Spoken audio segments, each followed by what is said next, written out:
ভূমি অসমৰ শ্ৰদ্ধাৰ সংগ্ৰামী থলগিৰি জনগণ আৰু সংযুক্ত মুক্তি বাহিনী অসম স্বাধীন সংগঠনৰ প্ৰিয় বিপ্লৱী বন্ধুসকল, জয় জয়তে আপোনালোক সকলোলৈকে সংগঠনৰ মজিয়াৰ পৰা শ্ৰদ্ধা আৰু বৈপ্লৱিক অভিনন্দন জনাই সভাপতি আসনৰ পৰা আজি এই পবিত্ৰ অমৰ মৃতক দিৱসৰ সমূহ বক্তব্য আগবঢ়াবলৈ ওলাইছো।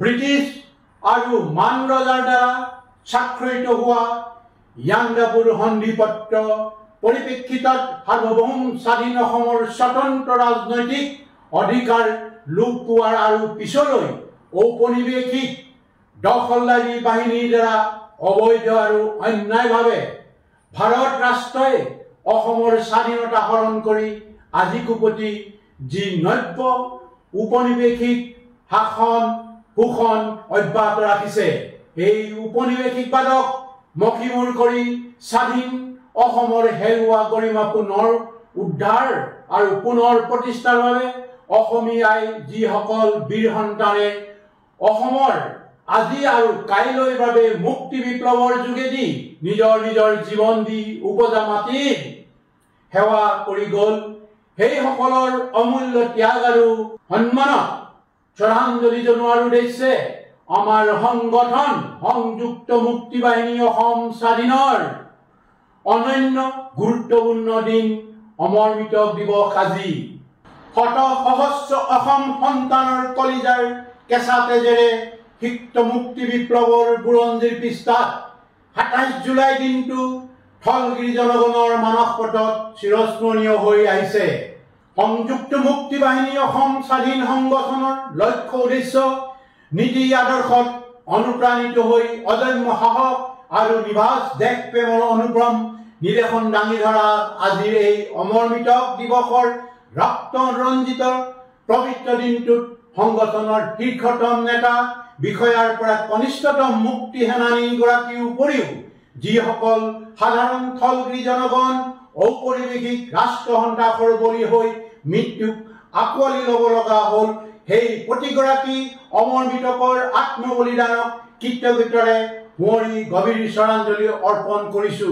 তেখেতসকলৰ স্মৃতিত শিৰণত কৰি সন্মান জনাইছো, সোঁৱৰিছো তেখেতসকলৰ অসীম সাহসৰ কথা।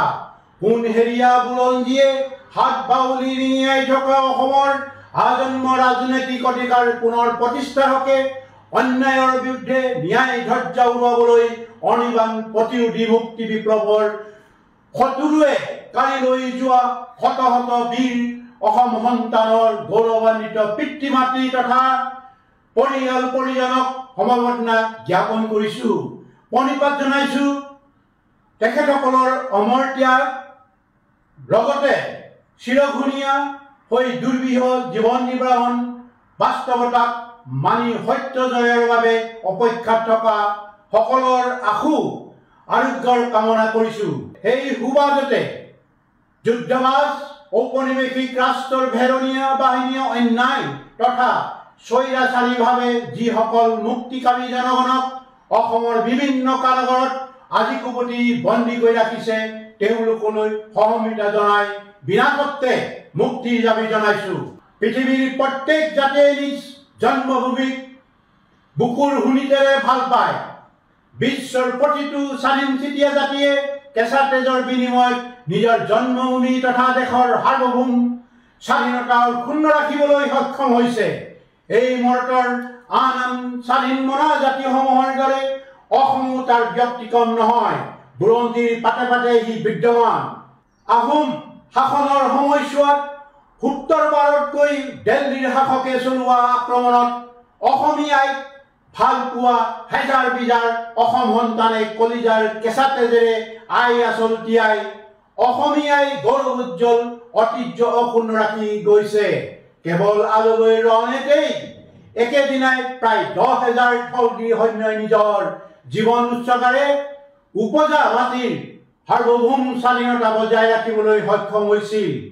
পৰৱৰ্তী সময়ছোৱাত ব্ৰিটিছ ঔপনিৱেশিক কালছোৱাত গন্ধ কোঁৱৰ, ধনঞ্জয় বৰগোহাঁই, পিয়লি ফুকন, পিয়লি বৰুৱা, জীউৰাম, দুলীয়া বৰুৱা আদি বহুতো অসমীয়াই বীৰ সন্তানে নিজৰ জীৱন উৎসৰ্গৰে স্বাধীনতা বিপ্লৱৰ বীজ অংকুৰিত কৰি নিবাস দেশ প্ৰেমৰ চানেকি সৃষ্টি কৰি থৈ গৈছে। সেইদৰে ব্ৰিটিছৰ অন্যায় অনীতিৰ বিৰুদ্ধে পথৰুঘাটত প্ৰায় 140 গৰাকী থলগিৰিয়ে প্ৰাণ আহুতি দিয়াৰ লগতে প্ৰায় 150 গৰাকী থলগিৰি আহত হয়। ব্ৰিটিছৰ ক্ষমতা হস্তান্তৰৰ পিছত উপনিৱেশিক ভাৰতে চলে বলে কৌশলেৰে অসমক তথাকথিত ভাৰতৰ সৈতে সাঙুৰি লোৱাত পুনৰ এবাৰ অসমৰ স্বাধীনতাৰ বেলি মাৰ যোৱাৰ উপক্ৰম হ'ল।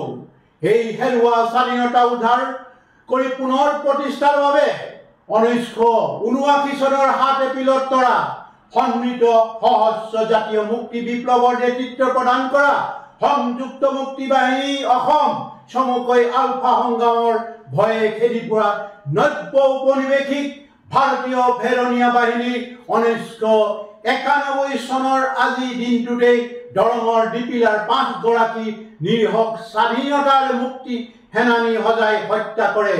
সেই আৰম্ভণি কিছু পূৰ্বে 1990 চনৰ 28 নৱেম্বৰৰ নিশা ভাৰতীয় শাসকে অসম চৰকাৰক অন্যায়ভাৱে ক্ষমতাচ্যুত কৰি অসমত ঔপনিৱেশিক কলা আইন প্ৰণয়নে দখলদাৰী বাহিনীৰ যোগে মুক্তি বিপ্লৱৰ দমনৰ নামত অসমৰ থলগিৰি জনগণৰ ওপৰত যি বৰ্বৰ কাণ্ড সংঘটিত কৰিলে সেয়া বুৰঞ্জীত এক কলাই অধ্যায়।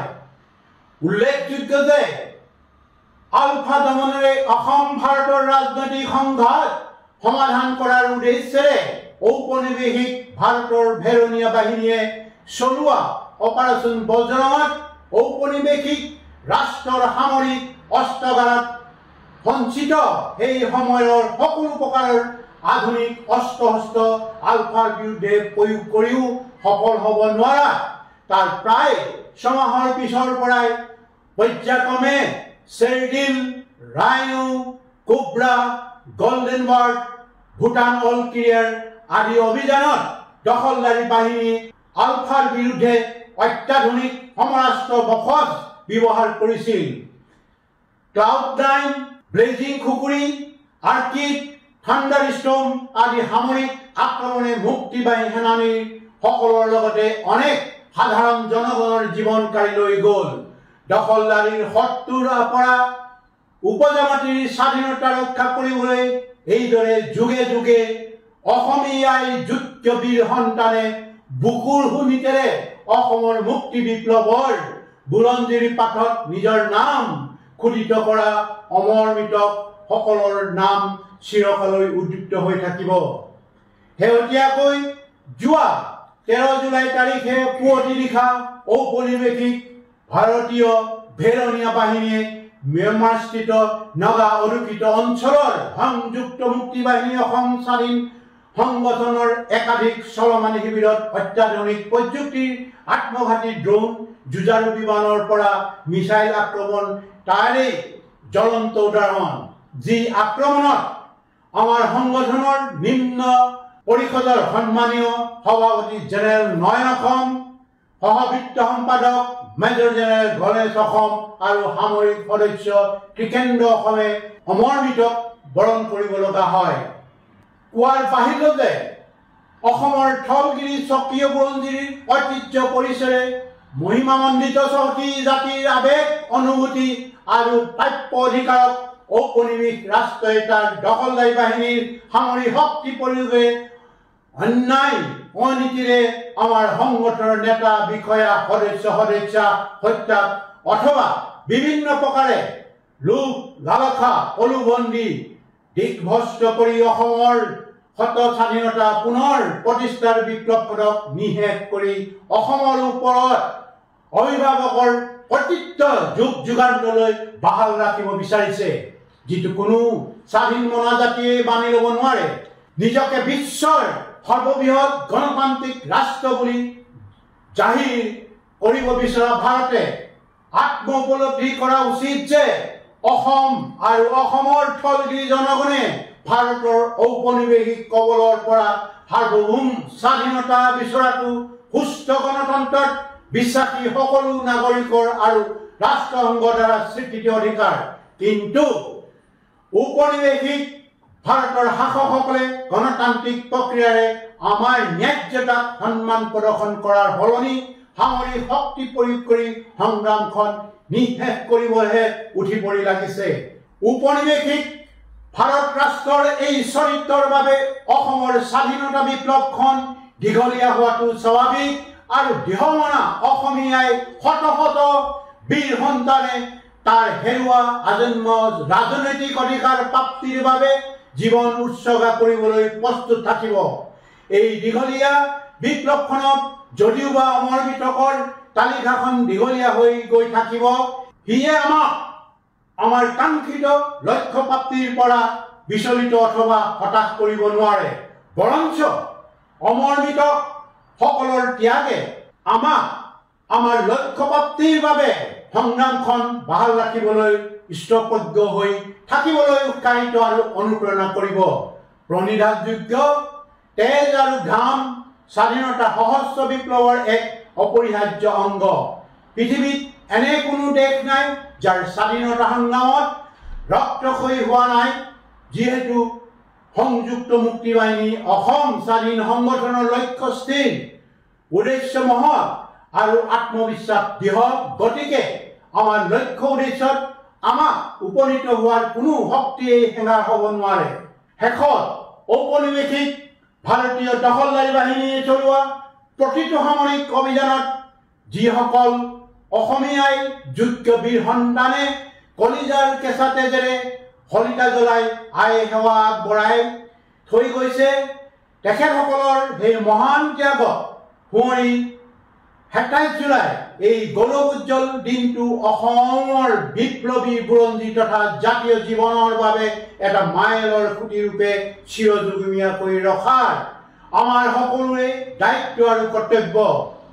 অমৰ মৃতকৰ অম্লান অৱদানৰ স্মৃতিৰে গঠা এনে এটা বিমল ক্ষণত আমাৰ ঐতিহাসিক দায়িত্ব পালনত পুনৰবাৰ সামূহিক প্ৰতিশ্ৰুতিবদ্ধতা আমৃত্যু পৰ্যন্ত স্বদেশ স্বজাতিৰ মহান স্বাৰ্থত নিবেদিত প্ৰাণ হৈ অৰ্পিত দায়িত্ব কঢ়িয়াম। এই প্ৰত্যয় ভৰা দৃঢ়তা প্ৰতিগৰাকী সহযোদ্ধাই শিৰৰ ৰেখাৰ বুলি গণ্য কৰোঁ।